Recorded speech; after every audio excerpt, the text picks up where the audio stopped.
ಸಿಂಹರಾಶಿ ಭವಿಷ್ಯ ಮಾರ್ಚ್ 9ರಿಂದ 12ರವರೆಗೆ. ಓಂ ನಮಃ ಶಿವಾಯ. ಸಮಸ್ತ ಬಂಧುಗಳಿಗೂ ಶುಭಾಶಯಗಳು. ಸಿಂಹರಾಶಿಯ ಜಾತಕದವರೇ, ಮುಂಬರುವ ಮಾರ್ಚ್ 9ರಿಂದ 12ರವರೆಗಿನ 4 ದಿನಗಳ ಕಾಲಘಟ್ಟದಲ್ಲಿ ನೀವು ಅತ್ಯಂತ ಜಾಗರೂಕತೆಯಿಂದ ಇರಬೇಕಾದುದು ಅನಿವಾರ್ಯವಾಗಿದೆ. ನಿಮ್ಮ ಬದುಕಿನಲ್ಲಿ ಅನಿರೀಕ್ಷಿತವಾದ ಮಹತ್ತರ ಬದಲಾವಣೆಗಳು ಸಂಭವಿಸಲಿವೆ. ನಿಮ್ಮ ಜೀವನ ಪಥವು ಒಂದು ವಿಶಿಷ್ಟವಾದ ಹೊಸ ಮಲುಪನ್ನು ಪಡೆದುಕೊಳ್ಳಲಿದೆ. ಮೊದಲಿಗೆ ಈ ನಿರ್ದಿಷ್ಟ ರಾಶಿಚಕ್ರದ ಗುಣಲಕ್ಷಣಗಳ ಬಗ್ಗೆ ಚರ್ಚಿಸೋಣ.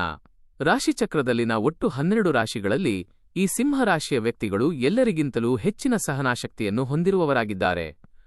ಏಕೆಂದರೆ ಈ ರಾಶಿಯ ಜನರು ಹೊರನೋಟಕ್ಕೆ ಅತಿ ಗಂಭೀರವಾಗಿ ಕಂಡುಬಂದರೂ ಅವರ ಅಂತರಾತ್ಮವು ಅತ್ಯಂತ ಕೋಮಲವಾಗಿರುತ್ತದೆ. ಅವರು ಕಠಿಣವಾಗಿ ಗೋಚರಿಸಿದರೂ ಅತ್ಯುತ್ತಮವಾದ ಹೃದಯವಂತಿಕೆಯನ್ನು ಹೊಂದಿರುತ್ತಾರೆ. ಈ ಕಾರಣದಿಂದಲೇ ಈ ರಾಶಿಚಕ್ರವು ಅತ್ಯಂತ ಶ್ರೇಷ್ಠವೆನಿಸಿಕೊಂಡಿದೆ ಮತ್ತು ಅಪಾರ ತಾಳ್ಮೆಯನ್ನು ಮೈಗೂಡಿಸಿಕೊಂಡಿದೆ. ಆದರೆ ಈ ಸಹನೆಯ ಕಟ್ಟೆ ಒಡೆದಾಗ ಅದು ಅವರಿಗೆ ದೊಡ್ಡ ಮಟ್ಟದ ಸಂಕಷ್ಟವಾಗಿ ಪರಿಣಮಿಸುತ್ತದೆ ಎಂದು ಹೇಳಬಹುದು. ನಿಮ್ಮ ಆಕ್ರೋಶವೇ ನಿಮಗೆ ಆಪತ್ತಾಗಿ ಬರಬಹುದು ಎಂದು ಹೇಳಬಹುದು. ಮುಖ್ಯವಾಗಿ ಈ ರಾಶಿಚಕ್ರಕ್ಕೆ ಅವರಿಗೆ ತಮ್ಮ ಸ್ವಂತ ಸಾಮರ್ಥ್ಯದ ಮೇಲೆ ಪೂರ್ಣ ವಿಶ್ವಾಸವಿರುವುದಿಲ್ಲ.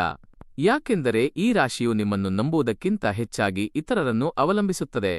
ನೀವು ಯಾವಾಗಲೂ ನಿಮ್ಮ ಬಗ್ಗೆ ಅಲ್ಪವಾಗಿ ಯೋಚಿಸುತ್ತೀರಿ. ಅಂದರೆ ಬೇರೆಯವರ ಮೇಲೆ ಇಟ್ಟಿರುವ ನಂಬಿಕೆಯಲ್ಲಿ ಅರ್ಧದಷ್ಟು ನಿಮ್ಮ ಮೇಲೆ ಇಟ್ಟುಕೊಳ್ಳುವುದಿಲ್ಲ. ಹೀಗಾಗಿಯೇ ಈ ರಾಶಿಚಕ್ರವು ಕೆಲವು ಅಡೆತಡೆಗಳನ್ನು ಎದುರಿಸಬೇಕಾಗುತ್ತದೆ. ಅಲ್ಲದೆ ನೀವು ಯಾವುದನ್ನು ಸಾಧಿಸಬೇಕೆಂದು ಹಂಬಲಿಸುತ್ತೀರೋ ಅದು ಮುನ್ನಡೆಯದೆ ಹೋದಲ್ಲೇ ಸ್ತಬ್ಧವಾಗಬಹುದು ಎಂದು ಹೇಳಬಹುದು. ಆದ್ದರಿಂದ ಈ ರಾಶಿಯವರಿಗೆ ಮುಂದಿನ 4 ದಿನಗಳಲ್ಲಿ ಸುವರ್ಣಕಾಲವು ಕಾದಿದೆ ಎಂಬುದನ್ನು ಮರೆಯಬೇಡಿ. ಇಲ್ಲಿಯವರೆಗೂ ನೀವು ಅನೇಕ ತರಹದ ಸಮಸ್ಯೆಗಳನ್ನು, ಕಷ್ಟಕಾರ್ಪಣ್ಯಗಳನ್ನು ಹಾಗೂ ನೋವುಗಳನ್ನು ಸಹಿಸಿಕೊಂಡು ಬಂದಿದ್ದೀರಿ. ಈಗಲೂ ಅದೇ ಪರಿಸ್ಥಿತಿ ಮರುಕಳಿಸುತ್ತಿದೆ. ಆದರೆ ಈ 4 ದಿನಗಳ ಕಾಲ ಕಳೆದ ನಂತರ ನಿಮ್ಮ ಜೀವನ ಶೈಲಿಯೇ ಸಂಪೂರ್ಣವಾಗಿ ಬದಲಾಗಲಿದೆ. ಇಷ್ಟೆಲ್ಲಾ ಸವಾಲುಗಳಿದ್ದರೂ ನೀವು ನಿಮ್ಮ ಸ್ಥಿತಪ್ರಜ್ಞತೆ ಮತ್ತು ತಾಳ್ಮೆಯಿಂದ ಕಿರುನಗೆ ಬೀರುತ್ತಾ ಸಾಗುತ್ತಿದ್ದೀರಿ. ನೀವು ಹಲವು ಗಂಭೀರ ಸಂಕಷ್ಟಗಳನ್ನು ಅನುಭವಿಸುತ್ತಿದ್ದರೂ ಆ ವೇದನೆಯನ್ನು ಯಾರ ಮುಂದೆಯೂ ಬಿಚ್ಚಿಡುತ್ತಿಲ್ಲ. ಇಂದಿನಿಂದ ಈ ರಾಶಿಚಕ್ರವು ಖಂಡಿತವಾಗಿಯೂ ನಿರೀಕ್ಷಿತ ಯಶಸ್ಸನ್ನು ಮುಟ್ಟಿ ಮುನ್ನಡೆಯುತ್ತದೆ. ಈ 4 ದಿನಗಳ ನಂತರ ನಿಮಗಾಗುವ ಶುಭ ಸುದ್ದಿಯ ಬಗ್ಗೆ ತಿಳಿದರೆ ನೀವು ನಿಜಕ್ಕೂ ವಿಸ್ಮಯಗೊಳ್ಳುತ್ತೀರಿ. ನೀವು ಖಂಡಿತವಾಗಿಯೂ ಸಂತೋಷದಿಂದ ಸಿಹಿತಿಂಡಿಗಳನ್ನು ವಿತರಿಸುತ್ತೀರಿ. ಅಂತಹ ಒಂದು ಬೃಹತ್ ಶುಭ ಸಮಾಚಾರವನ್ನು ನೀವು ಶೀಘ್ರದಲ್ಲೇ ಆಲಿಸಲಿದ್ದೀರಿ ಎಂಬುದನ್ನು ನೆನಪಿಡಿ. ಅಲ್ಲದೆ ಈ ರಾಶಿಚಕ್ರದ ಜನರು ಮಾಡಬೇಕಾದ ಮುಖ್ಯ ಕೆಲಸವೆಂದರೆ ದೈವ ಆರಾಧನೆ ಕೂಡ ಬಹಳ ಮುಖ್ಯವಾಗಿದೆ. ಅಂದರೆ ನೀವು ಪ್ರತಿನಿತ್ಯ ದೇವರನ್ನು ಸ್ಮರಿಸುತ್ತಾ ಪೂಜಿಸಿದರೆ ಆ ದೈವಿಕ ಶಕ್ತಿಯು ಸದಾ ನಿಮ್ಮ ಬೆನ್ನಿಗಿರುತ್ತದೆ. ಇದಲ್ಲದೆ ಈ ರಾಶಿಯಲ್ಲಿ ಜನಿಸಿದವರು ತಮ್ಮ ನೆರೆಹೊರೆಯವರನ್ನು ನಂಬುವಷ್ಟು ತಮ್ಮನ್ನು ತಾವು ಗೌರವಿಸುವುದಿಲ್ಲ. ನಾವು ಸದಾ ಇತರರ ಮಾತುಗಳಿಗೆ ಬೆಲೆ ಕೊಡುತ್ತೇವೆ, ಆದರೆ ನಮ್ಮ ಅಂತರಾತ್ಮದ ಧ್ವನಿಯನ್ನು ಎಂದಿಗೂ ನಂಬುವುದಿಲ್ಲ. ಆದ್ದರಿಂದ ಇಂದಿನಿಂದ ನೀವು ರೂಢಿಸಿಕೊಳ್ಳಬೇಕಾದ 2 ವಿಷಯಗಳು ಯಾವುವು? ಮೊದಲನೆಯದಾಗಿ ದೇವರನ್ನು ಪ್ರಾರ್ಥಿಸಲು ಮರೆಯಬೇಡಿ. ಎರಡನೆಯದಾಗಿ ನಿಮ್ಮನ್ನು ನಂಬಿರಿ. ನಿಮ್ಮ ಮೇಲೆ ನಿಮಗೆ ನಂಬಿಕೆ ಬಂದಾಗ ಜೀವನವು ಸುಗಮವಾಗಿ ಸಾಗುತ್ತದೆ. ಯಾವಾಗ ನೀವು ನಿಮ್ಮನ್ನು ನಂಬಲು ಆರಂಭಿಸುತ್ತೀರೋ ಆಗ ನೀವು ಅಂದುಕೊಂಡ ಗುರಿಯನ್ನು ತಲುಪಲು ಖಂಡಿತವಾಗಿಯೂ ಸಾಧ್ಯವಾಗುತ್ತದೆ. ಆದ್ದರಿಂದ ಸಿಂಹರಾಶಿಯ ಜನರು ಜಯ ಸಾಧಿಸಬೇಕೆಂದರೆ ದೇವರ ಪ್ರಾರ್ಥನೆಯ ಜೊತೆಗೆ ಈ 2 ವಿಚಾರಗಳನ್ನು ಪಾಲಿಸಬೇಕು ಮತ್ತು ನಿಮ್ಮನ್ನು ನಂಬಲು ಪ್ರಾರಂಭಿಸಬೇಕು. ಇತ್ತೀಚಿನ ದಿನಗಳಲ್ಲಿ ನಮ್ಮ ಪರಿಸ್ಥಿತಿ ಚೆನ್ನಾಗಿಲ್ಲ ಎಂದು ನಮಗೆ ನಾವೇ ಕೊರಗುತ್ತೇವೆ. ಆದರೆ ಇತರರನ್ನು ಗಮನಿಸಿದರೆ ನಾವು ಎಷ್ಟೋ ಉತ್ತಮ ಸ್ಥಿತಿಯಲ್ಲಿದ್ದೇವೆ ಎಂದು ಹೇಳಬೇಕು. ಆದ್ದರಿಂದ ನಮ್ಮನ್ನು ಯಾರೊಂದಿಗೂ ಹೋಲಿಕೆ ಮಾಡಿಕೊಳ್ಳಬಾರದು. ಯಾರ ಬದುಕು ಹೇಗಿರಬೇಕು ಎಂಬುದು ಯಾವಾಗಲೂ ಆ ದೇವರಿಗೆ ಬಿಟ್ಟದ್ದು. ಆದ್ದರಿಂದ ನಾವು ಯಾವಾಗಲೂ ನಮ್ಮನ್ನು ನಂಬಬೇಕು ಮತ್ತು ದೇವರ ಸ್ಮರಣೆ ಮಾಡುತ್ತಾ ಮುನ್ನಡೆಯಬೇಕು. ಈ ರಾಶಿಯವರು ಮಾಡುವ ಇನ್ನೊಂದು ಪ್ರಮಾದವೆಂದರೆ ಸದಾ ಸಂಶಯಪಡುವುದು. ದೇವರನ್ನು ಪೂಜಿಸಿದ ನಂತರವೂ ಕೆಲಸ ಆಗುತ್ತದೋ ಇಲ್ಲವೋ ಎಂಬ ಅನುಮಾನವನ್ನು ಮನಸ್ಸಿನಲ್ಲಿಟ್ಟುಕೊಂಡು ಕಾರ್ಯಗಳನ್ನು ಮಾಡುತ್ತೀರಿ. ಇದು ಅತ್ಯಂತ ತಪ್ಪು ದಾರಿ. ಇದನ್ನು ಎಂದಿಗೂ ಮಾಡಬಾರದು. ಭಗವಂತ ನಮ್ಮ ಜೊತೆಗಿದ್ದಾನೆ ಎಂಬ ಧೈರ್ಯದಿಂದ ಒಂದು ಹೆಜ್ಜೆ ಮುಂದಿಟ್ಟು ಆ ಕೆಲಸವನ್ನು ಪ್ರಾರಂಭಿಸಿ. ಅಲ್ಲದೆ ನೀವು ಇದನ್ನು ಮಾಡಿದರೆ ನೀವು ಮತ್ತಷ್ಟು ಸಮಸ್ಯೆಗಳಿಗೆ ಸಿಲುಕುತ್ತೀರಿ. ಅಂದರೆ ಆಗುತ್ತದೋ ಇಲ್ಲವೋ ಎಂಬ ಆತಂಕ ನಿಮ್ಮನ್ನು ಕಾಡುತ್ತಲೇ ಇರುತ್ತದೆ. ಬದಲಾಗಿ ಆತ್ಮವಿಶ್ವಾಸದಿಂದ ಒಂದು ಹೆಜ್ಜೆ ಮುಂದಿಡಿ. ಆಗ ಎಲ್ಲವೂ ಮಂಗಳಕರವಾಗುತ್ತದೆ. ಆದ್ದರಿಂದ ಇಲ್ಲಿಂದ ನೀವು ದೇವರನ್ನು ನಂಬಿಕೆಯಿಂದ ನಂಬಲು ಪ್ರಾರಂಭಿಸುತ್ತೀರಿ. ಅದೇ ರೀತಿ ನಿಮ್ಮಲ್ಲಿ ಇನ್ನಷ್ಟು ನಂಬಿಕೆ ಇಡಲು ಪ್ರಾರಂಭಿಸಿ. ಅಂದರೆ ನಾವು ನಮ್ಮನ್ನು ನಂಬಿದಾಗ ನಮ್ಮ ಕಾರ್ಯ ಪ್ರಾರಂಭವಾಗುತ್ತದೆ. ಅಂದರೆ ನಮ್ಮ ಕೆಲಸವು ಅತ್ಯುತ್ತಮವಾಗಿ ಪೂರ್ಣಗೊಳ್ಳುತ್ತದೆ. ಇನ್ನೊಂದು ಮುಖ್ಯ ವಿಚಾರವೇನೆಂದರೆ ಈ ರಾಶಿಯವರು ನಿಮ್ಮ ಯೋಜನೆಗಳನ್ನು ಹೆತ್ತವರಿಗೆ ಮಾತ್ರ ತಿಳಿಸಿ. ಬೇರೆಯವರಿಗೆ ಹೇಳಬೇಡಿ. ಏಕೆಂದರೆ ನೀವು ಏನು ಮಾಡಲಿದ್ದೀರಿ ಎಂದು ಮೊದಲೇ ಪ್ರಚಾರ ಮಾಡಿದರೆ ಅದರಲ್ಲಿ ವಿಘ್ನಗಳು ಉಂಟಾಗಬಹುದು. ಕಾರ್ಯಸಿದ್ಧಿಯಾಗುವವರೆಗೂ ಅದನ್ನು ಯಾರೊಂದಿಗೂ ಹಂಚಿಕೊಳ್ಳಬೇಡಿ. ನೀವು ಮಾಡುತ್ತಿರುವ ಕೆಲಸ ನಡೆಯದಂತೆ ಅವರು ಪ್ರಯತ್ನಿಸುತ್ತಾರೆ. ಆದ್ದರಿಂದ ಗೌಪ್ಯತೆ ಕಾಪಾಡಿ, ಏಕೆಂದರೆ ನಿಮ್ಮ ಶತ್ರುಗಳು ನಿಮ್ಮ ಪತನವನ್ನು ಮಾತ್ರ ಬಯಸುತ್ತಿರುತ್ತಾರೆ. ಆದ್ದರಿಂದ ಇಂದಿನಿಂದ ನಿಮ್ಮ ಕಾರ್ಯಗಳ ಬಗ್ಗೆ ಸಾಧ್ಯವಾದಷ್ಟು ಯಾರಿಗೂ ಸುಳಿವು ನೀಡಬೇಡಿ. ಇದು ತುಂಬಾ ಒಳ್ಳೆಯದು. ಇಲ್ಲಿಯವರೆಗೆ ಎಲ್ಲವೂ ಸಾಧಾರಣವಾಗಿ ನಡೆಯುತ್ತಿರಬಹುದು, ಆದರೆ ಇಂದಿನಿಂದ ನಿಮಗೆ ಎಲ್ಲವೂ ಅತ್ಯುತ್ತಮವಾಗಿಯೇ ಸಾಗಲಿದೆ. ಆದ್ದರಿಂದ ಈ ರಾಶಿಯವರು ಈ 4 ದಿನಗಳ ನಂತರ ನೀವು ಸಂಭ್ರಮದಿಂದ ಸಿಹಿ ಹಂಚುವ ಕಾಲ ಬರಲಿದೆ ಎಂದು ಹೇಳಬಹುದು, ಏಕೆಂದರೆ ನೀವು ಬಹಳ ಕಾಲದಿಂದ ಕಾಯುತ್ತಿದ್ದ ಆ ಮಹತ್ವದ ಶುಭ ಸುದ್ದಿಯನ್ನು ಖಂಡಿತವಾಗಿಯೂ ಕೇಳಲಿದ್ದೀರಿ. ಅಷ್ಟೇ ಅಲ್ಲದೆ ನೀವು ಏನು ಕೇಳುತ್ತೀರಿ ಎಂದರೆ, ಇಲ್ಲಿಂದ ನೀವು ಹೊಸ ಉದ್ಯಮವನ್ನು ಕೂಡ ಆರಂಭಿಸಲಿದ್ದೀರಿ. ಈ ಹೊಸ ವ್ಯವಹಾರಗಳ ಮೂಲಕ ನಿಮ್ಮ ಎಲ್ಲಾ ಸಮಸ್ಯೆಗಳಿಗೆ ಮತ್ತು ಮುನ್ನಡೆಯಲು ಬೇಕಾದ ಎಲ್ಲಾ ವಿಷಯಗಳಿಗೆ ಸೂಕ್ತ ಪರಿಹಾರ ಸಿಗಲಿದೆ. ಅವೆಲ್ಲವೂ ಈಗ ಪೂರ್ಣಗೊಳ್ಳಲಿವೆ ಮತ್ತು ನೀವು ಯೋಚಿಸಿದಂತೆ ಎಲ್ಲವೂ ನಡೆಯುತ್ತದೆ. ನೀವು ಇಷ್ಟಪಟ್ಟ ಸ್ಥಳಕ್ಕೆ ಹೋಗಲು ಅಥವಾ ಅಂದುಕೊಂಡ ಗುರಿ ಮುಟ್ಟಲು ಇದು ಅತ್ಯಂತ ಪ್ರಶಸ್ತ ಸಮಯ. ಈ ಕಾಲವು ನಿಮಗೆ ಅತಿ ಹೆಚ್ಚು ಅನುಕೂಲಕರವಾಗಿದೆ ಎಂದು ಹೇಳಬೇಕು. ಆದ್ದರಿಂದ ನೀವು ವಸ್ತುಗಳನ್ನು ಖರೀದಿಸುವ ದೃಢನಿಶ್ಚಯದಿಂದ ಈ ಹೊಸ ಆರಂಭಕ್ಕಾಗಿ ಕಾಯುತ್ತಿದ್ದೀರಿ. ಅದೆಲ್ಲವೂ ನಿಮಗಾಗಿ ಮುಂಚಿತವಾಗಿಯೇ ಈಡೇರಲಿವೆ. ಇದಲ್ಲದೆ ಈ ರಾಶಿಚಕ್ರಕ್ಕೆ ಸೇರಿದವರು ಯಾರೇ ಆಗಿರಲಿ, ನೀವು ಹೊಸ ಆರಂಭಗಳನ್ನು ಪ್ರಾರಂಭಿಸಿದ ನಂತರ ಎಲ್ಲರೂ ತಮ್ಮ ತಂತ್ರಗಳಿಂದ ನಿಮ್ಮನ್ನು ಗೇಲಿ ಮಾಡಲು ಪ್ರಯತ್ನಿಸುತ್ತಾರೆ. ಅಲ್ಲದೆ ನಿಮ್ಮನ್ನು ಕೆಳಕ್ಕೆ ತಳ್ಳಲು ಹಲವು ಪ್ರಯತ್ನಗಳು ನಡೆಯುತ್ತವೆ. ಆದರೆ ಇತರರ ಟೀಕೆಗಳಿಗೆ ಅಂಜದೆ ನಿಮ್ಮ ಕೆಲಸದಲ್ಲಿ ಮಗ್ನರಾಗಿರಿ.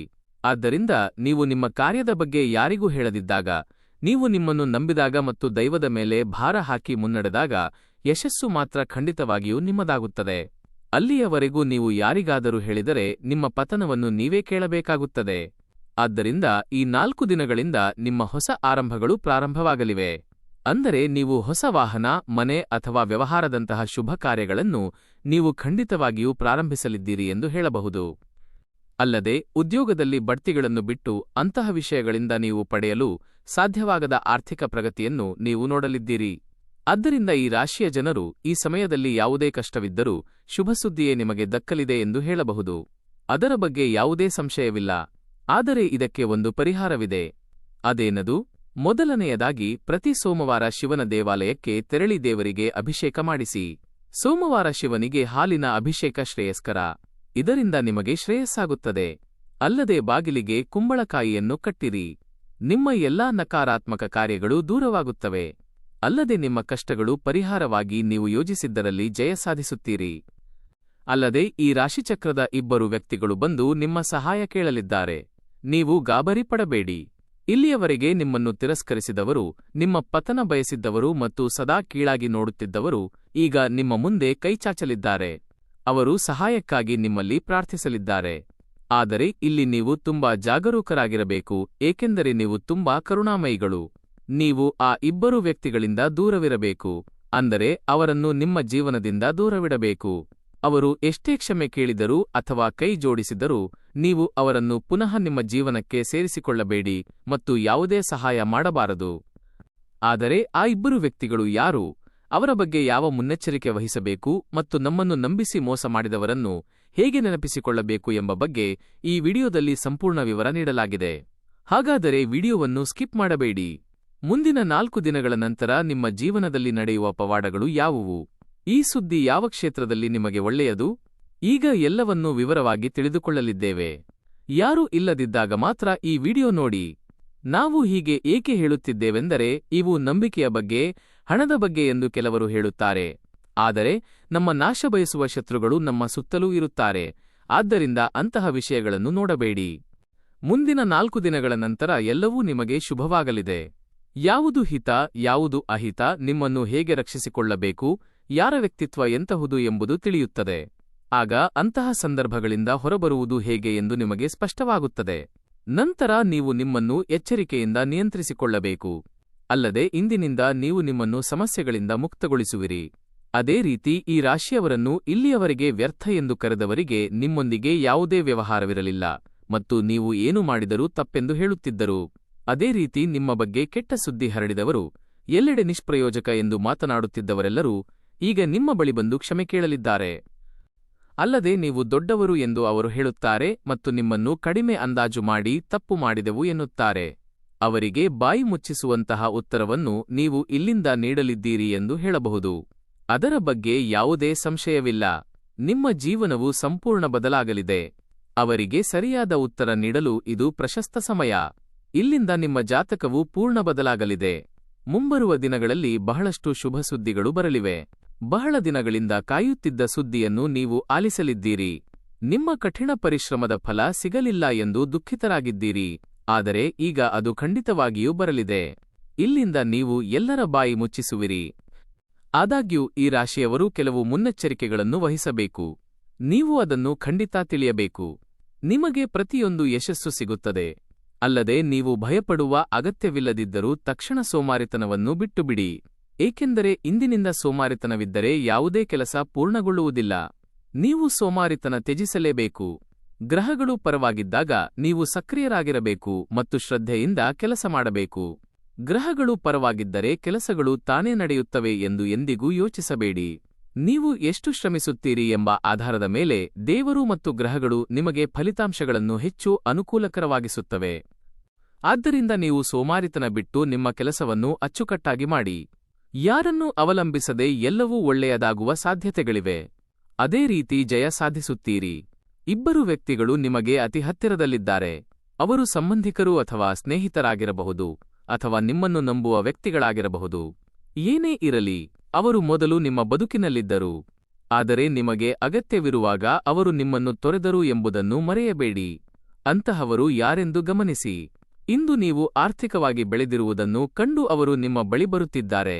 ಅವರು ಮತ್ತೆ ಬರುತ್ತಿದ್ದಾರೆ. ಆದರೆ ಅವರ ಮೇಲೆ ಯಾವುದೇ ಕರುಣೆ ತೋರಿಸಬೇಡಿ. ಅಂತಹವರನ್ನು ಮತ್ತೆ ಸೇರಿಸಿಕೊಂಡರೆ ನಿಮ್ಮ ನಾಶಕ್ಕೆ ನೀವೇ ಕಾರಣರಾಗುತ್ತೀರಿ. ಹಣವಿದ್ದಾಗ ಜೊತೆಗಿರುವುದು, ಇಲ್ಲದಿದ್ದಾಗ ಬಿಟ್ಟು ಹೋಗುವುದು ಕೆಲವರ ಕೆಲಸ. ಅಂತಹವರನ್ನು ಎಂದಿಗೂ ನಂಬಬೇಡಿ. ಅಂತಹ ಜನರು ಅಪಾಯಕಾರಿ. ಆದ್ದರಿಂದ ಜಾಗರೂಕರಾಗಿರಿ. ಎರಡನೆಯ ವ್ಯಕ್ತಿ ಸಂಬಂಧಿಕರಲ್ಲ ಎಂದು ಹೇಳಲಾಗದು. ಈ ದಿನಗಳಲ್ಲಿ ಸಂಬಂಧಿಕರಲ್ಲೇ ಅನೇಕ ಶತ್ರುಗಳಿದ್ದಾರೆ. ನಮ್ಮ ನಾಶ ಬಯಸುವವರು ಹೆಚ್ಚಾಗಿ ನಮ್ಮವರಲ್ಲೇ ಇರುತ್ತಾರೆ. ಯಾರಾದರೂ ಬೆಳೆಯುತ್ತಿದ್ದರೆ ಅವರಿಗೆ ಸಹಿಸಲಾಗುವುದಿಲ್ಲ. ಇತ್ತೀಚಿನ ದಿನಗಳಲ್ಲಿ ಸಂಬಂಧಗಳಿಗೆ ಬೆಲೆ ಇಲ್ಲದಂತಾಗಿದೆ.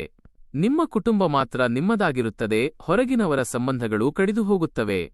ನೀವು ಬೆಳೆಯುವುದನ್ನು ಕಂಡು ಅಸೂಯೆಪಡುತ್ತಾರೆ.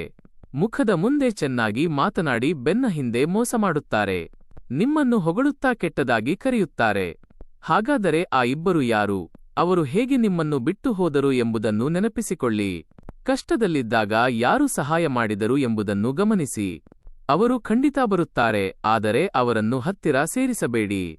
ಆದ್ದರಿಂದ ದೇವರಲ್ಲಿ ನಂಬಿಕೆಯಿಟ್ಟು ಸ್ವಂತ ಶಕ್ತಿಯಿಂದ ಮುನ್ನಡೆಯಿರಿ. ಯಾರನ್ನೂ ಅವಲಂಬಿಸಬೇಡಿ. ಇತರರನ್ನು ಅವಲಂಬಿಸಿದರೆ ಆ ಕೆಲಸ ಎಂದಿಗೂ ಸುಗಮವಾಗಿ ಮುಗಿಯುವುದಿಲ್ಲ. ಈ ರೀತಿ ವರ್ತಿಸಿದರೆ ಜೀವನ ಸುಖಮಯವಾಗುತ್ತದೆ. ಕಷ್ಟಗಳೆಲ್ಲ ನಿವಾರಣೆಯಾಗಿ ನೀವು ನೆಲೆಗೊಳ್ಳುತ್ತೀರಿ. ಇದರ ಬಗ್ಗೆ ಯೋಚಿಸಿ ನಿಮ್ಮ ನಿರ್ಧಾರ ಕೈಗೊಳ್ಳಿ. ಕೆಲಸ ಪ್ರಾರಂಭಿಸುವ ಮೊದಲು ಯಾರಿಗೆ ಹೇಳಬೇಕು ಎಂಬುದು ತಿಳಿಯಲಿ. ಹಳೆಯ ಸಹಾಯ ನೆನಪಿರಲಿ. ಮೋಸಗಾರರನ್ನು ನಂಬಬೇಡಿ. ಈ ಮಾಹಿತಿ ಇಷ್ಟವಾದರೆ ಇತರರಿಗೂ ಹಂಚಿಕೊಳ್ಳಿ. ನಮ್ಮ ಚಾನೆಲ್ಗೆ ಸಬ್ಸ್ಕ್ರೈಬ್ ಆಗಿ ಬೆಂಬಲ ನೀಡಿ.